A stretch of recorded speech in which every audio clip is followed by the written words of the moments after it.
Bougane Gueye Dany, mais il n'a qu'à essayer, il n'a qu'à aller à Dakar Arena comme nous. Il ne verra que du feu. En fait, Pastef, ce qu'on a organisé à Dakar Arena, tous les Sénégalais devraient s'en féliciter.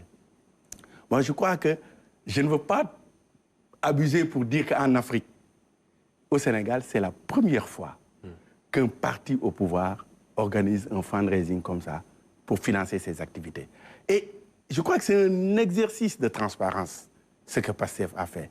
Être au pouvoir et organiser, continuer à organiser un mode de financement participatif comme il l'a toujours fait quand on était dans l'opposition. C'est depuis 2014 que Pastef a dit que le parti sera financé par ses propres militants. Nous tous, à Pastef, on a toujours cotisé pour ce parti et on continuera à la faire. Ce n'est pas parce que nous sommes dans l'opposition que nous ne contribuons pas au financement de Pastef. Tous les élus de Pastef, les ministres, les DG, mais ils continuent à contribuer jusqu'à hauteur de 10% de leur salaire ou de leur indemnité pour le financement du parti. Et ça, c'est ce que tous les partis devraient adopter. Et que répondez-vous maintenant à ceux qui disent qu'il s'agit en vérité que d'une stratégie pour camoufler les sources de financement de votre parti? On l'a toujours dit. On nous l'a toujours dit. Je vous ai dit, quand on a fait notre fundraising, je crois, de 2022, ben, le ministre de l'Intérieur nous avait même menacé pour dire que non, nous n'avons pas le droit. Mais tout ce qu'on fait à Pastef, la première question que nous nous posons, que dit la loi par rapport à ça? Et ça a toujours été comme ça.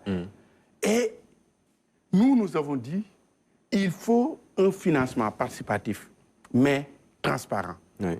Si Pastef avait accepté de l'argent sale à la limite, ben, on n'aurait pas besoin de faire payer 1000 francs à des jeunes militants. Non. Pastef est dans la transparence. Tout ce qu'on fait, c'est traçable. Hein. Et Pastef, c'est l'un des rares partis politiques au Sénégal qui, depuis 2014, dépose régulièrement son bilan au ministère de l'Intérieur.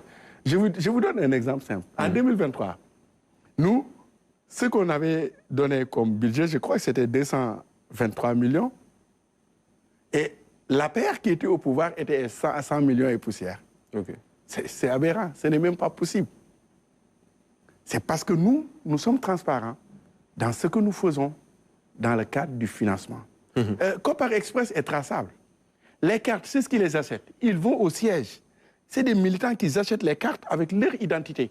Okay. Nous ne recevons pas de l'argent sale. Nous ne l'avons pas fait jusqu'à arriver au pouvoir. Ce n'est pas arrivé au pouvoir que nous allons entrer dans des choses nébuleuses. Mais ces suspicions-là, ces suspicions-là, c'est vrai, ça vient de quelques dossiers que nous connaissons et dont on parle. Hein. On a parlé de